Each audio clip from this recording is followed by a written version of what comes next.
The short vowels. When the vowels are being short and lazy and not using their superhero powers, they each have certain sounds that they can make. Now, it's important to let your students know that the reason that the vowels are indeed the superheroes is that they have a power no other letter in the alphabet has. They have the power to say their name. And it's very important to use those muscle arms as you're sharing those sounds with your students, because that is a significant movement to prompt students into the recall of which letters are the vowels, what they can say, and why they're important. Now, when the vowels are not using their superpowers to say their names, they will make what we call short and lazy sounds. And I'll demonstrate those for you right now. You can follow along with the visuals to see how they look in the picture format. Short A likes to sit around, in disguise of course, not in superhero costume, and eat apples. That's his favorite food. So when you see short A, you might often see him like this. Ah! Ah! And that's very important that the kids think about the proper position to eat an apple, and for some kids this might mean giving them an apple to actually hold on to. Because when you bite into an apple, you lift from the top of the jaw upward. Ah! Ah! Resist the urge to let your bottom jaw drop downward. That can easily turn the sound into ah, which is typically what children will most confuse the ah sound with. Short E likes to pretend that she's a little old lady. She sticks a bun on her head and some big glasses. That certainly keeps anyone from recognizing her as a superhero.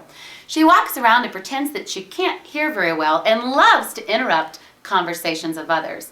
And she'll say, eh? What'd you say? Eh? And that is the sound that she makes. Short I, he likes to keep his middle trim by doing some very basic exercises, and his favorite is to put one finger here and one finger here, right at the corners of his lips. Turn sideways, and of course keep his lips close together. And you'll notice that if you do it just right, your lips look like the capital I. Now, whether or not you think they really do is irrelevant. You want to let the kids know that they do look like the capital I with their mouth, because that is what's going to make sure for them that they keep their lips straight as a stick, like the stick of the capital I, and that they have their fingers in the right place at the corners. If their fingers are not at the corners and end up back here into the cheeks, the sound can round into an And if their lips are not close together to look like the stick of the I, then they can get a little bit too much space, turning it into the which of course leans it into that short E sound. So making sure that they keep that straight as a stick and fingers on the sides, will keep them hooked right in that proper sound. Short O likes to go to the doctor, and he's kind of a little bit of a hypochondriac. He's always convinced that there's something wrong back here in his throat, so he often has that stick going back over his tongue, and he'll go, ah, ah. But what's important to remember about short O, and important to share with the students, is he's not thoroughly convinced that the doctor threw the stick away before he had put it into the mouth of another patient. Therefore, he will never let his lips touch that stick. That is extremely important. Ah, because it's only by keeping that extra space that the students will not let their mouths collapse, turning that short O sound into what we know as a schwa, or a short U sound.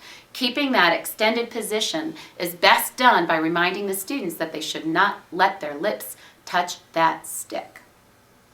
Short U likes to pretend to be the student in the class that never listens, never pays attention, never knows what's going on, and every single time the teacher calls on him asking a question, his response is always the same.